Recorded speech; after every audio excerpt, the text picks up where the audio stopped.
আসসালামু আলাইকুম। আজকে আপনাদের সাথে নতুন একটি কন্টেন্ট শেয়ার করছি, সেটি হচ্ছে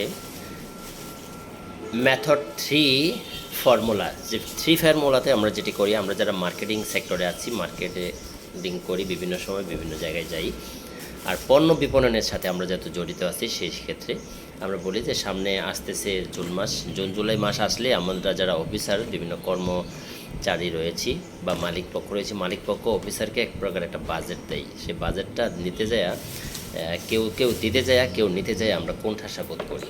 তাহলে আমি আজকে আপনাদেরকে 3টা ফর্মুলা বোঝাবো যে মালিক পক্ষ যখন বাজেটটা দেয়, তিনারা ভেবেচিন্তে করে বাজেটটা দেয় যে এই টেরিটরিতে কী পরিমাণের আর্নিং হতে পারে আগাম 6 মান্থ।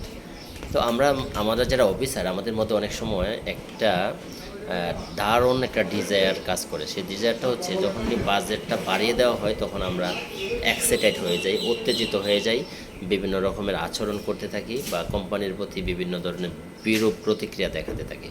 কিন্তু আজকে আমার এই কন্টেন্টটা করছি তাদের জন্য না, এটা মোটেও করা উচিত না। আপনি যখন উত্তেজিত হবেন তখন তো আপনার সব কিছুতে আপনি ফ্যাট আপ হয়ে যাবেন, উত্তেজিত হয়ে যাবেন। আপনি 3টা ফর্মুলাকে মেনে নেন। আমি চ্যালেঞ্জ করে বলছি, আমি 100% চ্যালেঞ্জ করে বলছি, আপনি 3টা ফর্মুলাকে আপনি কাজে লাগান। এই 3টা ফর্মুলার মধ্যে নাম্বার 1, প্রথম যে ফর্মুলাটা, সেটি হচ্ছে আপনি যখনই আপনার উপরে বাজেটের পরিমাণটা বেড়ে যাবে তখন আপনি সেটা কী করেন, অ্যাকসেপ্ট করবেন, আপনি সাদরে গ্রহণ করলেন।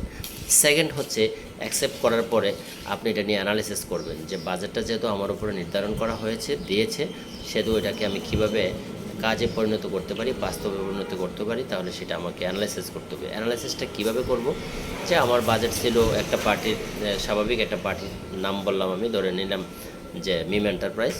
তো তাকে বাজেট দেওয়ার কথা ছিল, গত বছর ছিল 10 লক্ষ টাকা।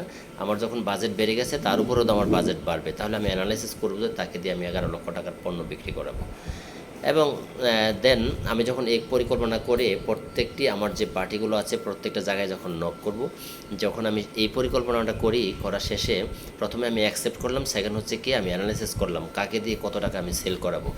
এবং নাম্বার 3 ফর্মুলা যেটা, সেটি হচ্ছে কি অ্যাকশান। মানে হচ্ছে যখনই আপনি অ্যাকসেপ্ট করলেন, অ্যানালাইসিস করলেন, তারপর আপনি অ্যাকশানে যাবেন বলতে আপনার বাজেটটাকে বাস্তবায়ন করার লক্ষ্যে আপনি অ্যাকশানে যাবেন, মাঠে ময়দানে থাকবেন, গাঠে থাকবেন, যেখানে আপনি পণ্য বিপণন করেন সেই জায়গাগুলোতে আপনি নক করবেন।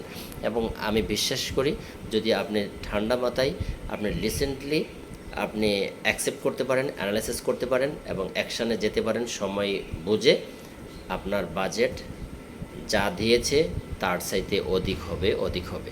কারণ আমরা শুধুই মাত্রই কোম্পানির বাজেট যখন বেড়ে যায় তখন আমাদের চিন্তা চেতনা, আমাদের শরীরের ঘাম ঝরা, কোম্পানির প্রতি আমাদের অনীহা, নানান ধরনের কথা বেড়ে যায়। সুতরাং কথায় মাত, কথায় জাত, কথায় কাত, এটাকে আপনাকে মাথায় রাখতে হবে।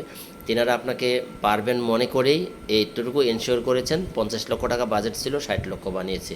এই 60 লক্ষ নিয়ে আপনি অ্যানালিসিস করবেন এবং এই 60 লক্ষ কীভাবে আপনি অ্যাচিভ করতে পারেন সেজন্য আপনাকে অ্যাকশনে যেতে হবে। ধন্যবাদ সবাইকে, সবাই ভালো থাকি, চারপাশ সুরক্ষিত রাখি, এই প্রত্যাশা আজকে বিদায় নিচ্ছি। আসসালামু আলাইকুম।